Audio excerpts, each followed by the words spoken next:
son-in-law yelled at the top of his voice, "Stop taking my car, you're nobody in my house." I didn't get angry, but silently drove to the dealer. For $200,000, my Rolls Royce was as shiny as revenge. At the traffic lights, I honked the horn. He saw me, turned pale as a ghost, and fainted. But that was only the beginning. Before we continue, please subscribe to the channel and write in the comments what time it is where you are now. The Arizona sun hit the windshield like a hammer as I pulled Roxana's Honda Accord into the driveway. July in Scottsdale, the kind of heat that made the air shimmer and turned steering wheels into branding irons. I shifted into park, satisfied with myself. Got everything on the list. Even remembered that specific coffee brand she liked, the one with the blue label. Movement in the garage caught my eye. Earl stepped out, and I knew immediately something was wrong. His shoulders were tight, his jaw set in that way that meant trouble. I hadn't even opened the car door yet. He stormed toward me, closing the distance in long, aggressive strides. I got the door open and 1 foot on the driveway before he started. "You don't get to just take my car." His voice carried across the entire street. "You think you can do whatever you want around here?" I straightened slowly, my hands still on the door frame. "I asked Roxana this morning. She said it was fine for the grocery run." "I don't care what she said." He stepped closer, close enough that I could see the vein pulsing in his temple. "Stop taking my car. This is my property, you hear me? Mine." The heat rising from the asphalt wrapped around us both. I could feel neighbors watching, curtains moving in the house across the street, someone pausing their yard work 2 doors down. The weight of public shame pressed against my chest. "I understand you're upset, but you're living under our roof, eating our food, and you can't even respect basic boundaries." Earl's face was red now, his finger jabbing toward my chest without quite touching it. "You're a burden. Do you get that? A burden." The front door opened. Roxana stood there, one hand on the frame, her expression pained but not surprised. Not surprised. That detail stuck with me, sharp as a knife. "Dad, please." Her voice was soft, almost pleading. "Just don't provoke him. You know how he gets. Can we all just calm down?" Don't provoke him. As if I'd done something wrong. As if asking to borrow a car, with permission, was an act of aggression. I looked at the grocery bags visible through the back window. 4 bags of food I'd carefully selected, paid for with my pension money, trying to contribute to a household where I was clearly unwanted. The bags suddenly felt like evidence of something pathetic. My attempt to matter rendered meaningless by this man's contempt. I bent down, opened the rear door, and pulled out the bags. They were heavier than they should have been, or maybe I was just tired. Tired of this. All of it. I set them down gently on the driveway concrete, a small act of control when everything else felt chaotic. Earl was still talking, something about respect and rules, but his words had become noise. I picked up the bags again and walked past both of them, past my daughter who wouldn't defend me, past my son-in-law who saw me as nothing. Neither of them said a word as I entered the house. That silence cut deeper than any of Earl's shouting. The door closed behind me with a soft click that sounded like finality. Hours later, after a dinner where no one spoke and everyone pretended the driveway scene hadn't happened, I sat in my bedroom. Modest didn't even cover it. A single bed, a small desk, a dresser with a mirror that had seen better decades. This room hadn't changed in the 8 years since I'd moved in with them. Why would it? Poor pensioners don't redecorate. The house was quiet except for their voices downstairs. Indistinct, but unmistakably about me. I could tell by the rhythm of it, the occasional rise in volume quickly hushed. I opened my laptop. The screen glowed in the dim room as I logged into my bank account. These movements were automatic after 15 years of secrecy. The careful typing, the 2-factor authentication, the moment when the numbers appeared. Investment portfolio. 1,427 out of 394. The construction supply business I'd built over 30 years. Sold the year before my wife died. I'd been smart about it, patient, invested conservatively, lived on my pension and Social Security, touched none of it. Why? Initially, I told myself it was to avoid being seen as a wallet, to keep relationships genuine, to not be the old man whose money made him interesting. Now, staring at those numbers, I understood the real reason. I'd been preparing. For what? I hadn't known. Until today. I could still feel the heat of that driveway. See the neighbors watching, hear Roxana's weak plea for me not to provoke the man who just humiliated me in public, Earl's sneer as he called me a burden.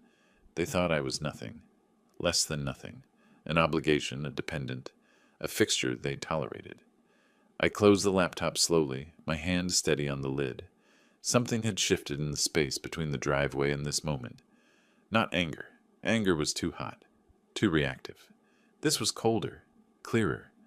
I straightened in my chair, my jaw set, and looked at the closed door of my room. My room in my house, with my name on the deed. Details they'd conveniently forgotten. They wanted to see me as nothing. Fine. I'd show them exactly what nothing looked like, and then I'd show them what something looked like, what I'd been all along. I was already dressed and sitting in the living room when they came downstairs. Dawn had broken an hour ago, but I'd been awake much longer than that. Sleep had been impossible, my mind racing through possibilities, through plans, through the mathematics of revelation. Earl appeared first, barefoot and scratching his stomach through his t-shirt. Roxana followed, her hair pulled back in a messy ponytail. They moved through the kitchen with the easy comfort of people who owned the space. Their space. That's how they saw it. I sipped my coffee and watched from the archway. They didn't look at me, didn't acknowledge my presence. Roxana pulled out a pan for eggs. Earl scrolled through his phone, his thumb moving in lazy circles. The domesticity of it, the casual intimacy, the routine, made yesterday's cruelty even sharper. This was normal to them. I was furniture. We need to talk about the situation with your dad. Earl's voice carried easily from the kitchen.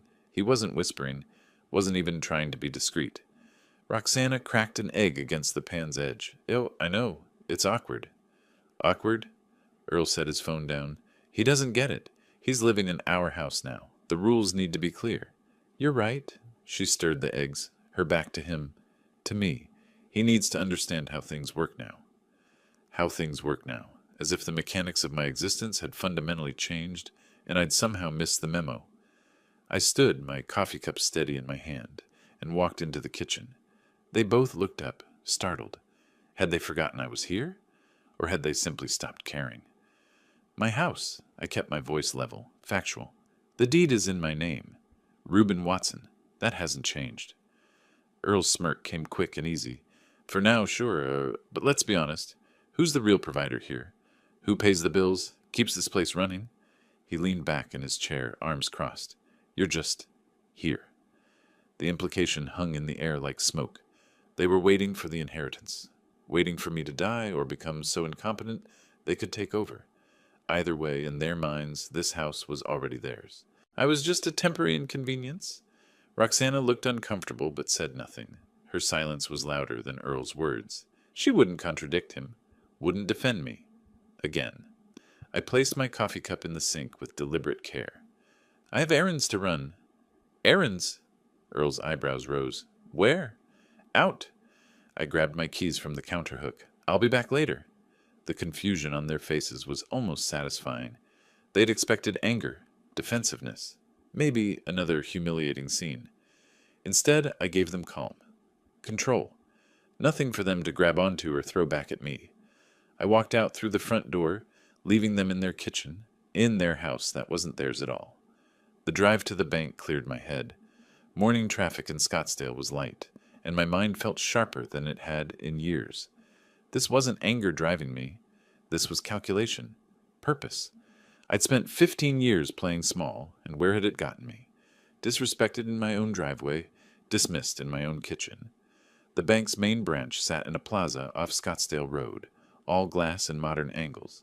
Inside, the air conditioning was a shock after the parking lot's heat.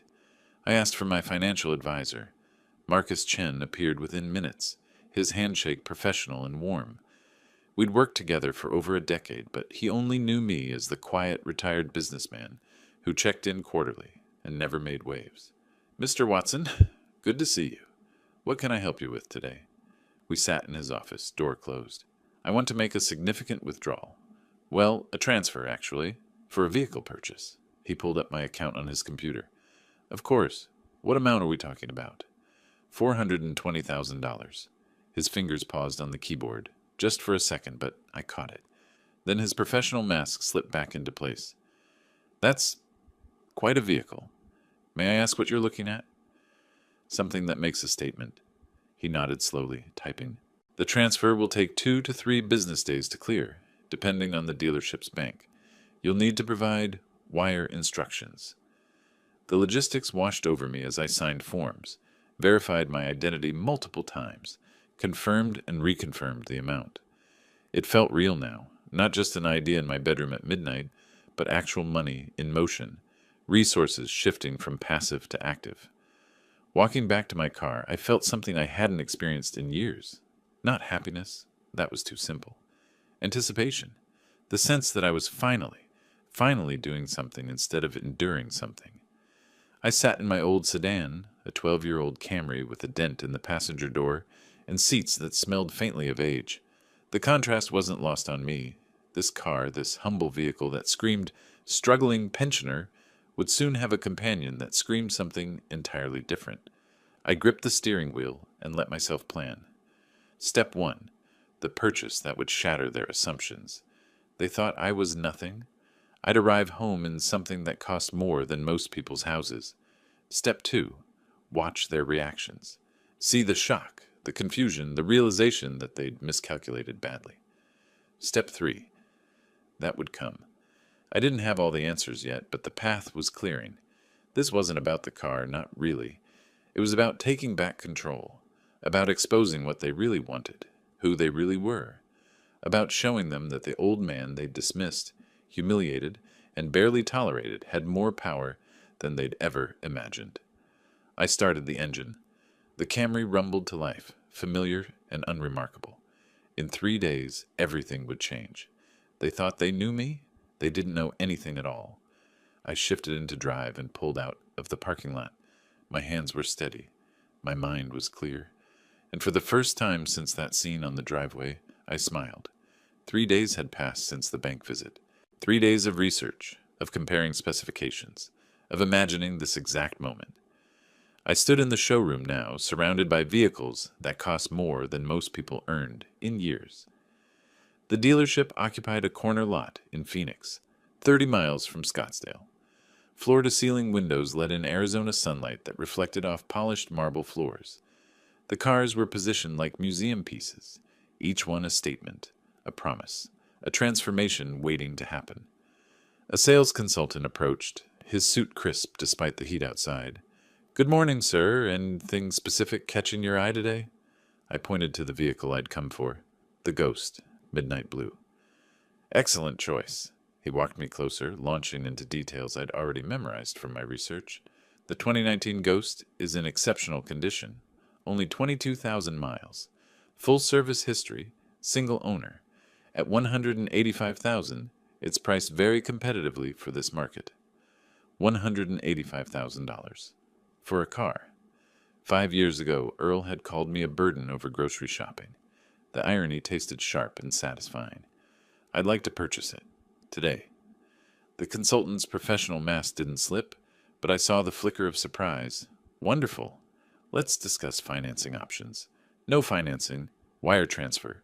The funds are already available." 90 minutes later, I held the keys. They were heavier than any I'd owned, the Rolls Royce emblem catching the light. The consultant walked me to the vehicle, reviewing features I barely heard. My focus was on the moment, the culmination of 15 years of pretending to be less than I was. I slid into the driver's seat. The interior smelled of leather so fine it barely seemed real. When I pressed the start button, the engine purred, a sound that spoke of power held in reserve, of capability that didn't need to announce itself. I pulled out of the dealership onto Phoenix streets, then merged onto the highway heading toward Scottsdale. The Rolls Royce moved like water, smooth and quiet. Other drivers looked. Some stared. I wasn't showing off. I was recalibrating everything I'd allowed myself to be. 15 years I made myself small, drove old cars, wore old clothes, let them think I was barely scraping by. I thought humility would protect me from being used. I was wrong. They used me anyway. The highway gave way to Scottsdale Road. Traffic was moderate, the afternoon sun turning everything gold. I approached a red light about 10 minutes from home, slowing to a stop in the left lane. A silver Honda Accord pulled up beside me in the right lane. I glanced over casually, then froze. Earl. Behind the wheel of Roxana's car, his attention fixed on his phone, thumbs moving across the screen. He hadn't seen me yet. My heart rate kicked up, not from fear, from anticipation. This moment was too perfect to be real, yet here it was, the universe offering me a gift. I reached for the horn and pressed twice. 2 sharp, clear notes. Earl's head jerked up. He looked around, confused, then turned toward my vehicle. I watched the sequence of emotions cross his face like a film strip. Confusion as he registered an expensive car honking. Recognition as he saw my face through the window. Shock as he processed the Rolls Royce. Then anger. Burning, unmistakable anger turning his face red. I didn't speak, didn't gesture. I simply held his gaze, let a small smile touch the corner of my mouth, and when the light turned green, pressed the accelerator, the Rolls Royce surged forward with effortless power. In my rearview mirror, I saw Earl's Honda lurch forward awkwardly, as if he'd stomped the gas pedal in frustration. I maintained the speed limit for the remaining distance home, savoring every second. When I pulled into my driveway in front of my house, I positioned the Rolls Royce prominently near the garage door. Let the neighbors see. Let everyone know. I sat for a moment after shutting off the engine, just breathing. Then I exited, locked the vehicle with a satisfying electronic chirp, and walked to my front door. Inside, the house was quiet. Roxana must be in her room or the back office. She hadn't heard me arrive. I set my keys on the entry table, the new keys with their expensive fob, placed deliberately where anyone entering would see them. In the kitchen, I poured water into a glass, then stood by the window, waiting. I knew Earl had been behind me on the road, knew he'd seen where I'd turned. It wouldn't take long. 15 minutes later, I heard it, an engine roaring up the street at a speed that made neighbors look up from their yards. Tires squealed as the Honda whipped into the driveway, stopping abruptly behind the Rolls Royce. The car door slammed hard enough to echo. I stayed where I was, glass in hand, as heavy footsteps pounded up the walkway. The front door crashed open, hitting the wall behind it. Earl appeared in the kitchen doorway seconds later, his face flushed deep red, breathing like he'd sprinted the whole way. Roxana emerged from the hallway, eyes wide with alarm. Earl's arm shot out, finger pointing toward the front of the house, shaking with rage. When he spoke, his voice came out raw and demanding, stripped of any pretense of civility. "Where did you get the money?" Not hello, not what's this about. Straight to accusation, to what he saw as theft, as betrayal. I took a slow sip of water, let him wait, set the glass down with care, made eye contact. "I think we need to have a conversation, Earl. A real one." Roxana moved closer, her confusion shifting into something else as pieces started connecting. "Dad? What's he talking about? What car?" Earl advanced into the kitchen, his hands clenched into fists at his sides. Roxana stood frozen between us, her expression caught between loyalty and dawning comprehension. The truth was about to pour out. 15 years of secrets, and I was ready. Earl didn't wait for me to begin. The accusations erupted like a dam breaking. "You've been hiding money, pretending to be broke while we paid for everything." He started pacing, his hands cutting through the air. "We covered utilities, groceries, everything for 5 years, and you could have helped." Roxana moved closer to the table, her expression shifting from confusion to something sharper. "Dad?" Her voice was quieter than Earl's, but carried its own weight of accusation. "You had money this whole time, while we—" She stopped, but the implication hung there, heavy and damning. I set my water glass down with deliberate care. I wasn't going to be bullied or rushed through this. I gestured toward the kitchen table. "Sit down, both of you. If you want answers, we'll do this properly."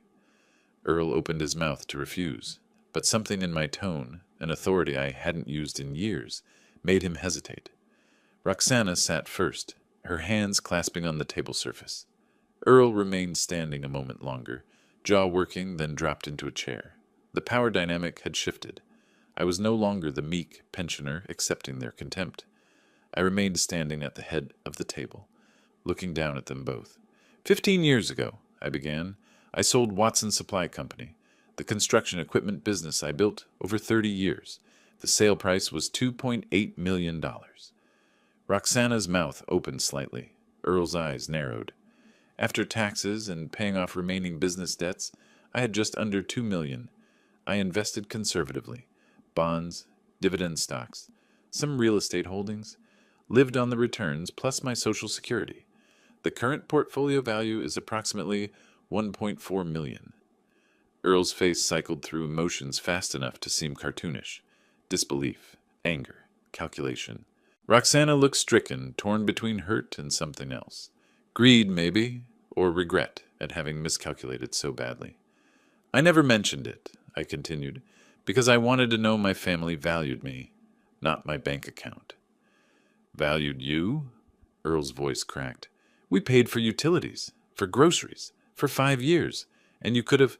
Could have what? I cut him off, my voice sharp for the first time. I offered, multiple times. You refused, remember? The word stopped him. Roxana's eyes widened as memory surfaced. 5 years ago, you lost your job at Canyon Logistics. You asked to move in temporarily. I said yes immediately. You're my daughter's husband. This is her childhood home. But I also offered to pay my share of household expenses. You remember what you said, Earl? His jaw clenched. He remembered. You said a real man provides for his family. That you didn't need handouts from an old man. That it would be temporary anyway, just until you got back on your feet. Roxana looked at Earl. He wouldn't meet her eyes. So I didn't push. I bought my own groceries sometimes.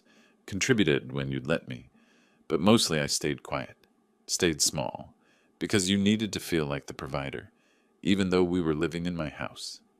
Earl's chair scraped as he shifted, trying to regain footing. That doesn't matter. You lied by omission. Living in our house. My house. I walked to a drawer beside the refrigerator, pulled out a folder I'd placed there this morning. I'd known this conversation was coming, even if I hadn't known when. The deed says Reuben Watson, always has. I opened the folder on the table. The house deed, purchased outright in 1998, months after my wife died. Sole owner, no mortgage, no co-signers. Earl's face darkened as he stared at the document. For now, he muttered, and there it was, naked, undisguised. The expectation, the plan. Roxana spoke, her voice trembling. We assumed when you passed, the house would... She couldn't finish the sentence. I finished it for her. Would be yours. You've been waiting for me to die. She flinched like I'd slapped her. That's not...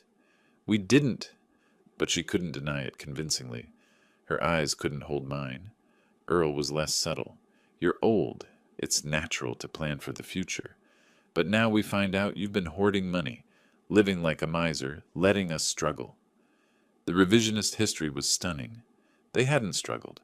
They lived comfortably in a house they paid no rent for, splitting utilities they'd pay anywhere, building no equity because the property wasn't theirs to build equity in.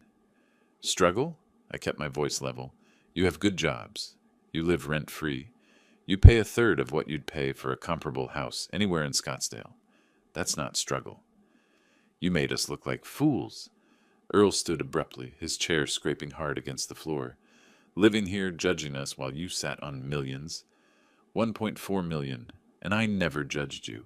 You judged me. You called me a burden 3 days ago, remember? In the driveway, in front of the neighbors. His face reddened further.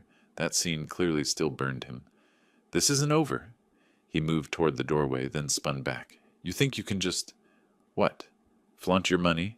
Humiliate me on the street with that car? So the Rolls Royce encounter had cut deep. You're going to regret this, making us look like fools. You'll see. It was a clear threat, though vague in specifics, a promise of retaliation. Roxana stood too, looking between us. When her eyes finally landed on me, the expression there might have been hurt, or might have been anger. I couldn't tell anymore. Dad, how could you? How could you let us think... Again, she couldn't finish. She followed Earl out of the kitchen. I heard them in the hallway, urgent whispers I couldn't quite make out. Then footsteps on the stairs. Their bedroom door closing with force. I stood alone in my kitchen. The house felt different. The pretense was gone. But so was any illusion of family harmony.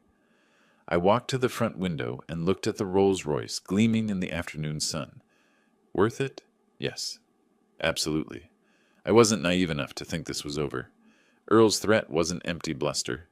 That was a man whose plans had just collapsed, whose self-image as superior provider had shattered. Dangerous. The silence from upstairs was too complete. They were talking up there, planning. I could feel it.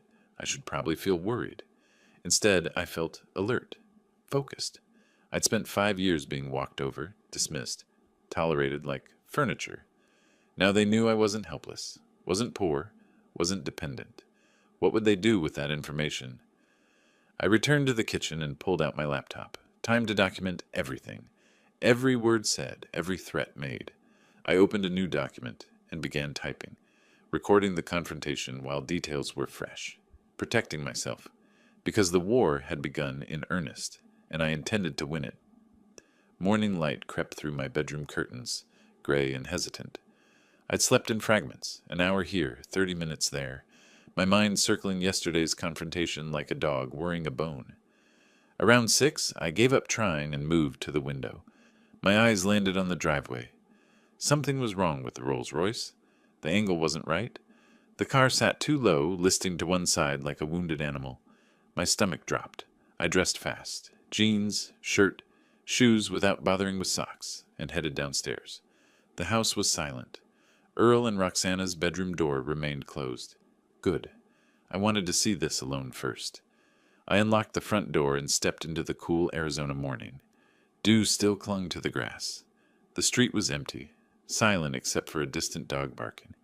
As I approached the vehicle, the damage revealed itself in stages. First, all 4 tires were flat, not deflated, punctured. I could see the slash marks, deliberate cuts in the rubber, then scratches across the midnight blue paint. Random at first glance, chaotic lines scored deep into the finish. But as I walked around to the driver's side, a pattern emerged. Someone had carved words into the door panel. Old fool. The letters were crude but deliberate, gouged deep through paint and primer down to bare metal. Done with a key or screwdriver, something sharp enough to permanently scar the surface. My hands clenched into fists. I looked up and down the street. No witnesses, no movement. Just neat suburban homes with their curtains still drawn. I circled the vehicle completely. Scratches across the hood. Both side panels violated. The trunk lid marked with random gouges. This wasn't opportunistic vandalism. This was personal. Thorough. Meant to hurt. I pulled out my phone and dialed the non-emergency police number. When the dispatcher answered, my voice came out steady, despite the rage burning in my chest. I need to report vandalism. Property damage to a vehicle. Significant dollar amount involved. She asked routine questions. When did I last see it undamaged? Yesterday afternoon. Security cameras? Yes, but I needed to check the footage. Any suspects? I paused. Not yet. An officer would be dispatched within the hour. I ended the call and stood looking at the violated vehicle. The Rolls Royce was supposed to be my declaration of independence, my statement of control. Now it sat wounded, marked with contempt. Movement from inside the house caught my attention. They were stirring. I walked back inside and went directly to the security system panel in the hallway.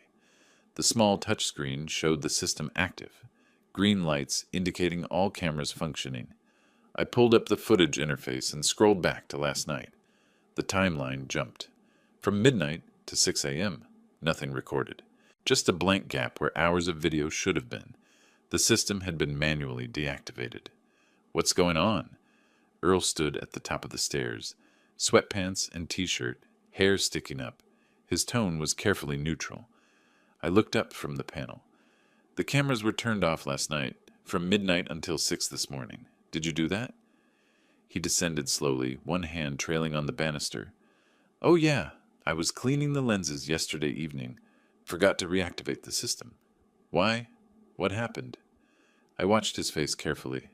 Earl was a mediocre liar, tension around his eyes, a too casual shrug that didn't quite land. Someone vandalized my car during that time. All 4 tires slashed, paint scratched across the entire body, the word fool carved into the driver's door. His reaction was interesting, surprise, but not shock. as if he'd expected something, but not quite this much damage. What? That's terrible. Did you call the police? The concern sounded rehearsed. Roxana appeared behind him, wrapping a robe around herself. What happened? I repeated the information. Her hand went to her mouth in a gesture of horror that seemed genuine. But something else flickered in her eyes. Guilt by association? Fear of being caught? Oh no, Dad, that's awful. The police arrived 40 minutes later. A uniformed officer took the initial report, photographed the damage, walked around the vehicle making notes. Then another car pulled up. A man in plain clothes emerged, badge clipped to his belt. Mr. Watson, I'm Detective Harris. I handle property crimes in this district. He was middle-aged, with sharp eyes that catalogued everything. He walked around the Rolls Royce slowly, taking his own photos, making notes that the officer hadn't. When he spoke, his questions were precise. When did you purchase this vehicle? 3 days ago. His eyebrows rose slightly. Recent acquisition. Why such an expensive car? I recently decided to enjoy my retirement savings. He nodded, wrote something down. Any recent conflicts? Arguments with neighbors? Business disputes? The question was loaded. I hesitated, then provided a measured answer. I've been having some family tensions. My daughter and son-in-law live with me. There was a disagreement yesterday about finances. Harris's pen moved across his notepad. I'd like to speak with them if they're available. Earl and Roxana came outside, still in their casual morning clothes. Harris questioned them with the same measured precision. Did they hear anything last night? No. Notice anything unusual? No. The security cameras? Earl repeated his cleaning story. Harris's expression didn't change, but I saw skepticism settle into the lines around his mouth. And this family conflict Mr. Watson mentioned?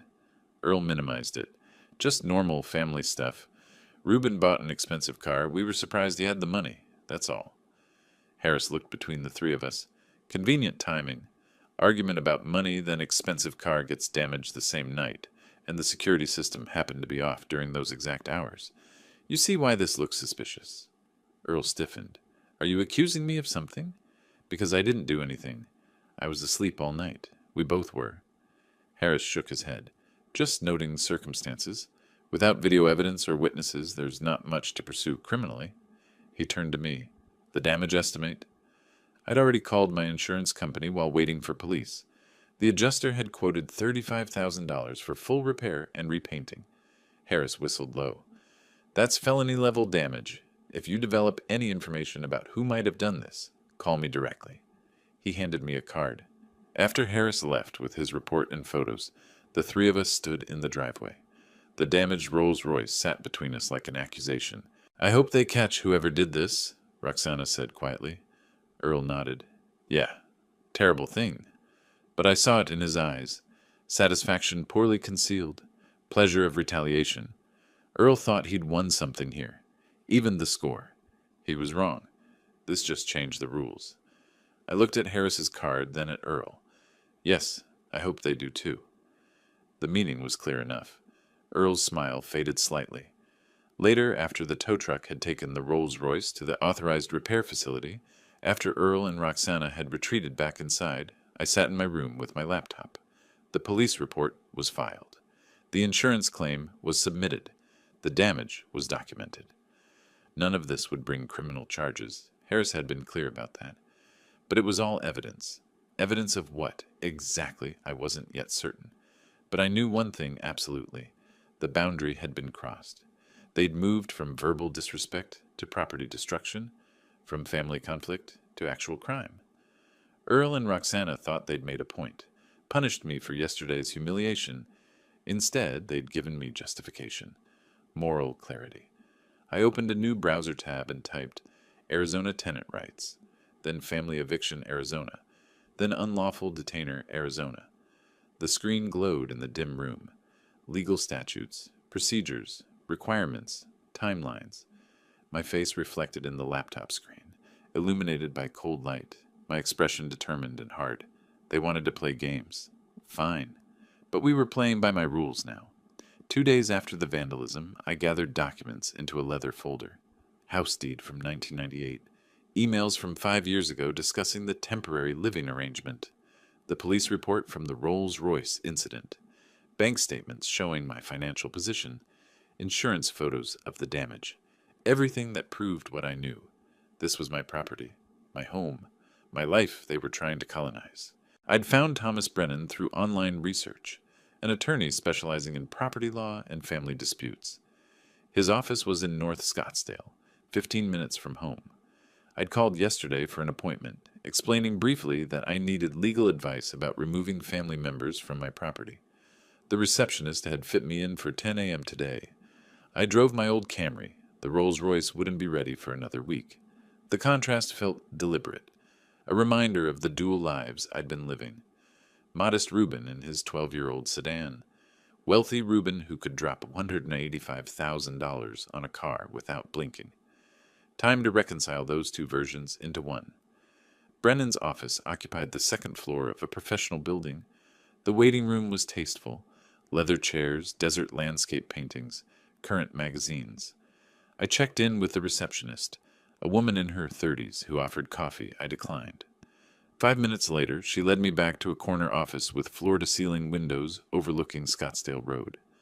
Thomas Brennan rose from behind a mahogany desk, mid-50s, silver hair, expensive suit that fit perfectly. We shook hands. His grip was firm without being aggressive. "Mr. Watson, please sit down." I settled into a client chair across from him, placing my folder on the desk between us. "Thank you for seeing me on short notice." Your situation sounded urgent. He opened a legal pad, pen ready. "Why don't you start from the beginning?" I laid it out methodically. 5 years ago, Earl lost his job. He and Roxana asked to move in temporarily while he got back on his feet. I agreed. It was her childhood home. They needed help. Family supports. Family. We had an oral agreement. They'd contribute to household expenses and help with maintenance. "Did you document this agreement in writing?" Brennan asked. "No. It was family. We discussed it over dinner. Roxana's friend was present when we talked about them moving in, but nothing formal." He nodded, making notes. "Go on." "Earl found a new job within 6 months. Operations manager at a logistics company. Good salary. But the contributions never materialized. Instead, they'd settled in, treating the house like their property, me like an inconvenience they tolerated until I died and could inherit. I opened my folder and slid the house deed across the desk. The property is solely in my name. No joint ownership, no mortgage. I own it outright. Brennan examined the document. Clear title. That's good. What triggered the current crisis? I explained the grocery store confrontation, the public humiliation, my decision to stop hiding my financial situation, the Rolls Royce purchase, Earl's reaction, the kitchen confrontation where they revealed their true expectations, then the vandalism. I showed him the police report, the photos. Brennan studied them carefully. The detective noted the suspicious timing, but said he couldn't pursue charges. No evidence. Security cameras were conveniently off during the vandalism window. My son-in-law claims he forgot to reactivate them after cleaning the lenses. Convenient. Brennan set the photos down. "Mr. Watson, I'm going to be direct. You have strong legal standing. Arizona law is clear. Property owners can terminate occupancy permission, even for family members, especially when oral agreement terms are violated. The challenge is proving those violations and maintaining proper procedure." "What's the process?" He leaned back in his chair. "First, we need to address your estate planning. You mentioned they expect to inherit. What does your current will say?" "Everything goes to Roxana. She's my only child. My wife died 22 years ago. Do you want to change that?" The question hung in the air. Did I? Could I cut my daughter out of my will over this? But she'd stood by while Earl humiliated me. She'd said nothing when he called me a burden. She'd participated in the expectation that I'd die soon and leave them everything. 90% to charities, I said. 10% to Roxana.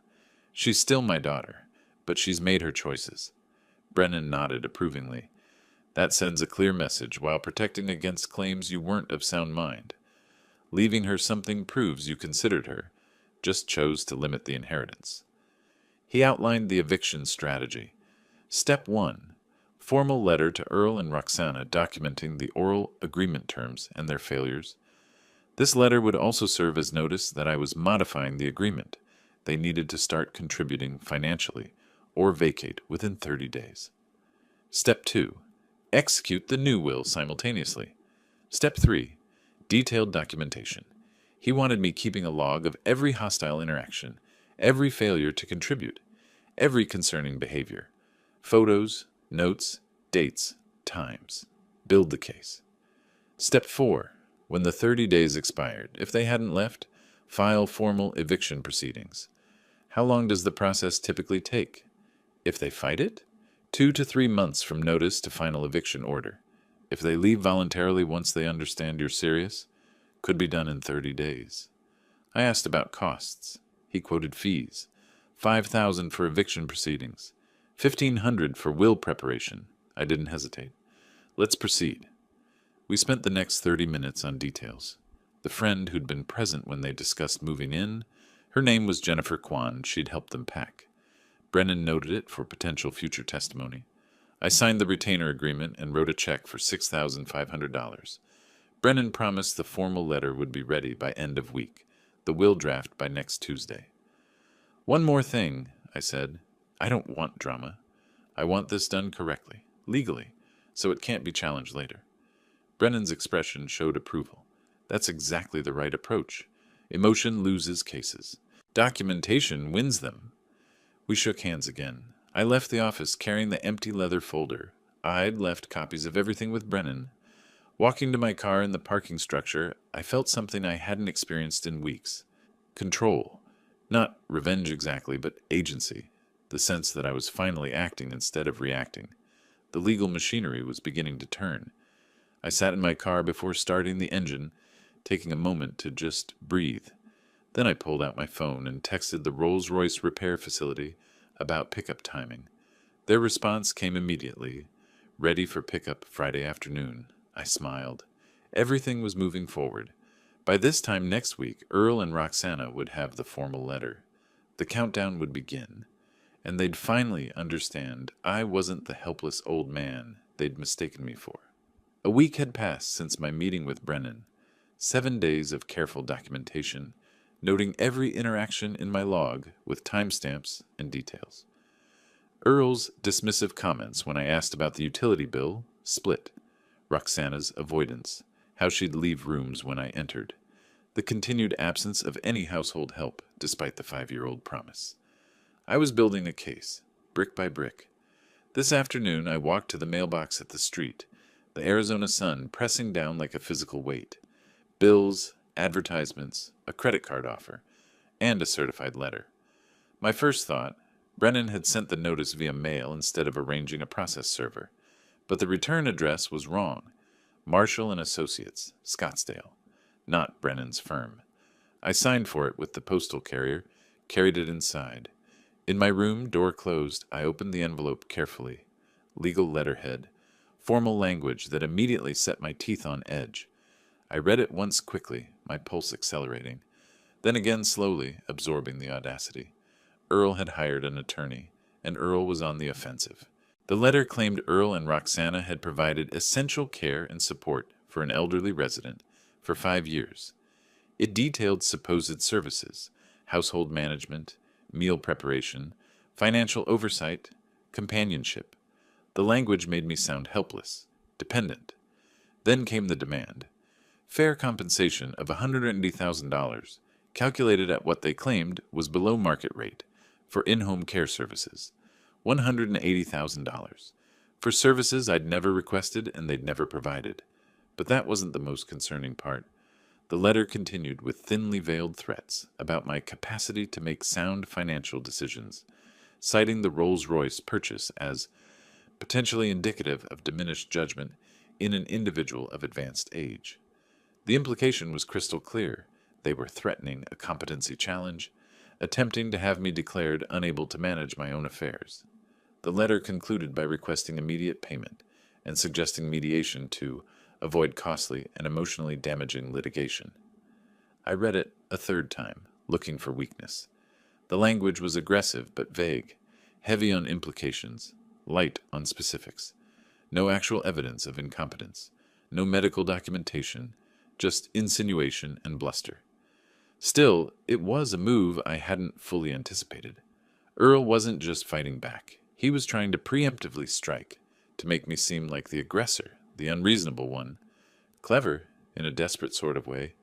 I scanned the letter with my phone and emailed it to Brennan immediately. 20 minutes later, my phone rang. "I got it," Brennan said without preamble. First reaction? It's weak. Aggressive language covering a fundamentally weak position. He sounded almost amused. The compensation claim is ridiculous without a written contract specifying care duties and payment terms. The competency threat is even worse. Arizona requires substantial medical evidence to challenge someone's capacity, not just, "We think he made a bad purchase decision." Any judge would laugh it out of court. But, I heard the qualifier coming, but it shows Earl is scared. He spent money on an attorney, probably $2,000 to $3,000 for this letter, which means he's taking your threat seriously. That's good. We discussed response strategy. Brennan recommended ignoring the financial demand entirely while proceeding with our original plan. "We'll send our notice to quit as planned. Let them know their counterattack failed to intimidate you. If they want to waste money fighting this, that's their choice." My tension eased slightly. Having professional counsel made the difference between reacting emotionally and responding strategically. "Notice to quit will be ready for service within 48 hours, Brennan promised. That evening, after dinner eaten in cold silence, Roxana knocked on my bedroom door. "Dad, can we talk?" Her voice was soft, tentative. I considered saying no, but curiosity won. "Come in." She entered, closing the door behind her. Her eyes were red. She'd been crying, or wanted me to think she had. She sat on the edge of my bed, hands clasped in her lap. "I know you got the letter from Earl's lawyer," so they weren't pretending ignorance. "I did." Roxana took a breath. "Dad, this is getting out of control. We're family. We shouldn't be threatening each other with lawyers and an eviction. Can't we find a compromise?" The word landed wrong. I leaned against my desk. "What compromise, Roxana?" "I compromise my home, my dignity, my right to be treated with basic respect in the house I own." She flinched. "It's not like that. Earl is just stressed about work, about money. You know how he gets. And then you bought that car without telling us, and it felt like you were hiding things, not trusting us." The revisionism was staggering. "I don't have to tell you about my purchases. And I wasn't hiding money. You assumed I had none because I lived modestly. That was your assumption, not my deception." Her mask slipped. "We thought, when you passed, the house would be ours. We've been planning for that. And now you're saying—" She didn't finish. I finished for her. "Now you know inheritance isn't guaranteed. That I might live another 20 years. That I might change my will. That you can't just wait me out." Silence stretched between us. Then Roxana's voice, smaller. "You changed your will?" I didn't answer directly. "You made your choice 5 years ago, Roxana. The first time Earl spoke to me with contempt, and you said nothing. Every time after that, when you chose his comfort over my dignity, you chose him. That's fine. He's your husband. But choices have consequences." Tears now, real ones. "I do love you, Dad. You're my father." Something cracked inside me, but I didn't let it show. "Then you should have acted like it mattered. Love is action, not just words. You acted like I was a burden to tolerate. Now live with those consequences." Roxana stood, wiping her eyes. "He won't leave without a fight." "I know," I said quietly. She walked to the door, paused with her hand on the knob. "I'm sorry. For what that's worth now." Then she was gone. Alone again, I sat at my desk. The conversation had been harder than I expected. Part of me wanted to relent, to find that compromise she'd mentioned, to repair the relationship. But I knew better. Compromise meant accepting continued disrespect, living as a guest in my own home, waiting to die so they could inherit. That wasn't compromise. That was surrender. I opened my laptop, added notes to my documentation log, Roxana's admission about inheritance planning, her acknowledgement of Earl's behavior, her plea for compromise without offering any actual change. All useful if this went to court. My phone buzzed. Text from Brennan. "Notice to quit drafted. Sheriff's office service scheduled for Friday morning. Are you ready for this?" I typed back one word. "Yes." I stared at that reply on my phone screen, my thumb hovering over the send button for just a moment. Then I pressed it. The machinery of eviction was now inevitable. Friday morning, I sat in Brennan's office conference room. 2 witnesses, paralegals from the firm, flanked the table. A notary public stood ready with her stamp and seal. "This is now your valid will, superseding all previous versions," Brennan said, sliding the document across the mahogany surface. 90% to designated charities, 10% to your daughter. They don't need to know about this unless they challenge the eviction. I signed my name on each page where the tabs indicated. My hand was steady. The estate value had been calculated precisely. $245 million, including the house, investments, and liquid assets. Roxana's new inheritance, $245,000, down from $245 million. A significant difference. The witnesses signed. The notary stamped. Brennan placed the will in his office safe.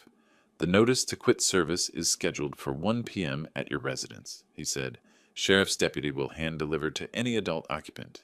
You don't have to be present, but I recommend it. Shows resolve." I nodded. "I'll be there." Driving home, my phone buzzed. Email from Detective Harris with the subject line, "Case update. Vandalism report." I pulled into a parking lot to read it properly. The email was brief and professional. Investigation concluded due to lack of evidence, but the report would reflect suspicious circumstances and note persons with access and potential motive. His way of saying he believed Earl was responsible but couldn't prove it. Still useful, all part of the documentation. I arrived home at 11. The house was quiet, Earl at work, Roxana likely in their bedroom or out somewhere. I made coffee and waited. At 12:58, a Maricopa County Sheriff's cruiser pulled up to the curb. A deputy emerged, manila envelope in hand, and walked up the driveway with the measured stride of someone who'd done this 1,000 times. I opened the door before he knocked. "Mr. Watson?" "That's me. I have a document for service." He consulted his clipboard. "For Earl Thompson, or Roxana Watson Thompson. My daughter is home. I'll get her." Roxana appeared at the top of the stairs, drawn by voices. When she saw the uniform, her face went pale. "Ma'am, I need to serve you with a legal notice." The deputy held out the envelope. She descended slowly, took it with trembling hands. "What is this?" "Notice to quit. You'll need to read it carefully. Have a good day, folks." He walked back to his cruiser, drove away. The whole process took 90 seconds. Roxana stood in the entryway, staring at the envelope like it might bite her. "Dad?" "Open it," I said. She did, pulling out the multi-page document. Her eyes scanned the first page, widened. You're evicting us?" "I'm terminating an arrangement that stopped working years ago. You have 30 days to find alternative housing." Her phone was already out, fingers shaking as she typed, calling Earl. 30 minutes later, his car screeched into the driveway. He burst through the front door, still in his work clothes, face flushed. "What the hell is this?" He waved the copy Roxana had photographed and sent him. I stood in the kitchen, coffee in hand, voice calm. "Exactly what it says. Notice to quit. 30 days. This is insane. You can't just kick us out. This is our home." "It's my home. You've been guests who violated their welcome. This is legally sound." Earl's hands clenched around the papers. "We'll fight this. 30 days. We'll take you to court. You're welcome to try, but you're not tenants with a lease. You're occupants without a written agreement. Arizona law allows me to terminate that with proper notice, which I've now provided." He paced, reading through the document more carefully. I watched reality penetrate the anger. The legal language was precise and unambiguous. Notice to quit, based on violation of oral agreement regarding household contributions, creation of hostile living environment, and suspected involvement in property damage. Earl looked up. "The vandalism? You're accusing us of—" "I'm noting that the detective's report contains suspicions about persons with access. That's factual." The bluster started crumbling. "Where are we supposed to go? You know rental markets are tight. First month, last month, deposit. That's $6,000 or more." The financial reality of their situation was showing. They'd been living rent-free for 5 years, spending Earl's $65,000 salary on lifestyle, not savings. "That's not my problem," I said, and meant it. Roxana spoke, voice small. "Dad, please. We'll change. Earl will apologize. We'll start paying rent, helping out, whatever you want. Just give us another chance." I looked at my daughter. For a moment I almost wavered. Then I remembered the driveway confrontation, the vandalized car, Earl's sneer. 5 years of small disrespects accumulating into one massive wound. "No," I said. "This is done." Earl tried one more angle. "Fine, we'll leave. But you're making a mistake. Roxana is your only child. Only family. You're choosing pride over family, money over blood. When you're old and alone in this big house, you'll regret this." It was meant to wound, to instill doubt. Instead, I felt clarity. I'm already alone, Earl. I've been alone in this house for 5 years while living with 2 people who saw me as an obstacle to inheritance. At least now I'll be alone with dignity. Earl had no response to that. He grabbed the papers, stormed toward the stairs. 30 days. We'll be gone. But don't expect a relationship after this. Roxana, come on. Roxana lingered, looking at me. I meant what I said the other night. I am sorry, but I have to go with him. He's my husband. I know, I said. And I did. She'd made her choice years ago. This was just making it official. She followed Earl upstairs. Doors slammed. Voices rose in heated argument, muffled by walls. I stood in my kitchen, coffee gone cold. The house felt different already. No longer theirs. Becoming mine again. I walked to the front window and looked out at the street, where the sheriff's cruiser had been parked an hour earlier. The legal strike had landed cleanly. Now came the waiting. 30 days until my house was truly mine again. 30 days to see if they'd leave quietly or make this uglier than it already was. I had a feeling I knew which way they'd go. 3 weeks crawled by after the notice to quit landed in my kitchen. The atmosphere in the house became arctic. Earl and Roxana moved through rooms like ghosts, avoiding eye contact, communicating in terse fragments when absolutely necessary. I documented everything: the lack of household help, dishes left in the sink, trash not taken out, their promise from 5 years ago now just another broken commitment. Earl's hostile glares when we passed in hallways, Roxana's red-rimmed eyes from crying in their bedroom. They apartment hunted on weekends. I heard them come home defeated, voices carrying through walls they forgot weren't soundproof. Everything in their price range was smaller, older, farther from Earl's work. The reality of what they'd taken for granted was sinking in. 5 days before the 30-day deadline, a certified letter arrived. Earl's attorney had filed for a hearing to challenge the eviction, claiming established oral tenancy rights, based on 5 years of residence. Brennan called immediately. "This is expected. They're grasping. The hearing is scheduled for today, exactly at the deadline. Perfect timing, actually. Judge will see they waited until the last possible moment. Doesn't help their credibility." This morning I dressed carefully. Dark slacks, button-down shirt, sport coat. Professional, composed, unshakable. This ended today. The Maricopa County Superior Court building rose from downtown Phoenix in concrete and glass, a monument to order and process. I met Brennan in the hallway outside the courtroom. He carried 2 thick folders and a leather briefcase that looked expensive and well used. "Ready?" he asked. I nodded. We entered the courtroom. Wood paneling, state seal, the judge's bench elevated and imposing. Earl and Roxana sat on the opposite side with their attorney, a younger man, maybe 35, suit slightly rumpled, briefcase that had seen better days. Marshall and Associates apparently sent their junior partner. Earl's jaw was set, arms crossed defensively. Roxana looked small, hands twisted in her lap. The bailiff called the case. Watson versus Earl and Roxana Watson, unlawful detainer action. Judge Morrison presided, a woman in her 60s, gray hair, sharp eyes behind reading glasses. She reviewed the file briefly. "This is a challenge to a notice to quit, served 3 weeks ago. Mr. Marshall, you're representing the respondents?" Earl's attorney stood. "Yes, Your Honor. We're contesting the eviction on grounds of established tenancy." Marshall presented his case. 5 years of continuous residence. Verbal agreement for permanent housing. Contributions to household expenses. Emotional and practical support for an elderly owner. He painted Earl and Roxana as caregivers, me as ungrateful and capricious. "They've built their lives around this arrangement, Your Honor. To suddenly revoke permission without cause is unconscionable." Judge Morrison looked unimpressed, but let him finish. Brennan stood for my response. His presentation was methodical, devastating. First, the property deed, proving sole ownership. Second, documentation of the original oral agreement. Email exchanges from 5 years ago explicitly stating temporary stay while you get back on your feet and help with household maintenance in exchange for free room. Third, my testimony under oath that I'd repeatedly offered to pay my share of expenses but was refused by Earl, who wanted to appear as the provider. Fourth, the vandalism evidence. Photos of the Rolls Royce damage. Detective Harris's report noting suspicious circumstances and persons with access.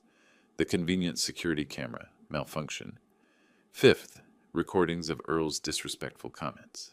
Arizona is a one-party consent state. I'd legally recorded conversations after the kitchen confrontation. The judge listened to a 30-second clip through the courtroom speakers. Earl's voice, clear and unmistakable. The old man doesn't understand. This is our house now. We're just waiting him out. I watched Earl's face drain of color.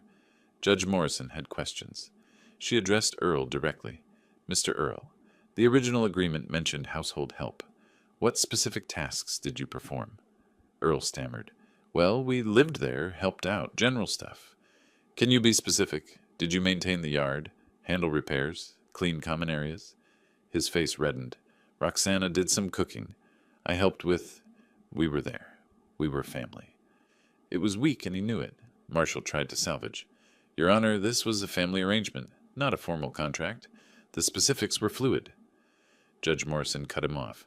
But Mr. Watson's attorney has produced written evidence of the agreed terms. Email stating, help with household maintenance, in exchange for housing. The burden is on your clients to show they met those terms. I'm not seeing that evidence. She turned to me. Mr. Watson, why now? After 5 years, why evict them at this particular time? My answer was measured. Your Honor, the disrespect escalated. When I revealed I wasn't financially dependent on them, the hostility became unbearable. My vehicle was vandalized. I no longer feel safe or respected in my own home. I have the right to decide who lives in my property. Judge Morrison reviewed her notes. The courtroom was silent except for the scratch of her pen. Then she spoke. This is fairly straightforward. Mr. Watson owns the property outright. The respondents are not tenants under Arizona law. No written lease, no regular rent payments. They were guests under an oral agreement that specified certain responsibilities. The evidence shows they failed to meet those responsibilities and created a hostile environment. The notice to quit was properly served with 30 days warning. She looked at Earl and Roxana. I understand this is difficult, but Mr. Watson has every legal right to revoke permission for you to occupy his property. His reasons are well documented and supported by evidence. Her gavel came down. The eviction is upheld. You have 30 days from today's date to vacate the premises. If you fail to leave voluntarily, Mr. Watson may seek a forcible removal order. Earl shot to his feet. This isn't fair. Where are we supposed to go? Can't we work something out? We'll pay rent, sign a lease, whatever? Judge Morrison's expression hardened. The property owner is not obligated to continue housing you. This hearing is concluded. Earl turned to me, desperation replacing anger. Reuben, please, be reasonable. We'll pay $1,500 a month, help around the house, anything you want. Every eye in the courtroom turned to me. Brennan touched my arm gently. This was my call. The moment hung suspended. Then I spoke, voice quiet but carrying. No, I want you gone from my home. Outside the courthouse, afternoon sun blazing, Brennan shook my hand. Clean victory, about as decisive as these cases get. I felt hollowed out, emptied of tension I'd been carrying for weeks. What happens if they don't leave? Then we file for forcible removal. Sheriff's deputies physically remove them and their belongings. It won't come to that. They know they lost. In the parking garage, I sat in my car. Not the Rolls Royce, which was still being repaired, but my old reliable sedan. Through the windshield, I could see Earl and Roxana by their Honda, arguing. Marshall stood awkwardly nearby. Roxana was crying. Earl's hands gestured wildly. Their world had just contracted severely. I started my engine and drove away, leaving them in the rearview mirror. The next 30 days would be tense, uncomfortable, saturated with resentment. But they would end. I merged onto the Phoenix freeway. rolled down the windows. Desert air rushed in, hot and clean. For the first time in 5 years, I felt it. Anticipation of peace. Moving day arrived on a Saturday in mid-August. I stood by my front window, coffee in hand, watching the rented U-Haul truck being loaded with boxes and furniture. The Rolls Royce sat in the driveway, fully repaired, midnight blue paint gleaming. Insurance had covered $32,000, the $35,000 damage. The remaining $3,000 I'd paid out of pocket, worth every penny to see it restored. Earl carried a box to the truck, his movements sharp with residual anger. Roxana followed with smaller items, her shoulders hunched. They'd found an apartment, $800 a month for a 2-bedroom in Tempe, 30 minutes from Earl's work. The deposit and first month had depleted what little savings they had. Reality's price tag. I didn't go outside, didn't offer to help. We'd said everything that needed saying in that courtroom 3 weeks ago. Around 11, Earl closed the truck's rear door with a metallic slam. He stood for a moment, staring at the house, at my house, like he was memorizing it or cursing it, probably both. Roxana climbed into the passenger seat, but before closing the door, she turned and looked directly at my window. Our eyes met across the distance. Her expression wasn't anger anymore. It was something more complex, resentment mixed with something that might have been understanding. Too little, too late.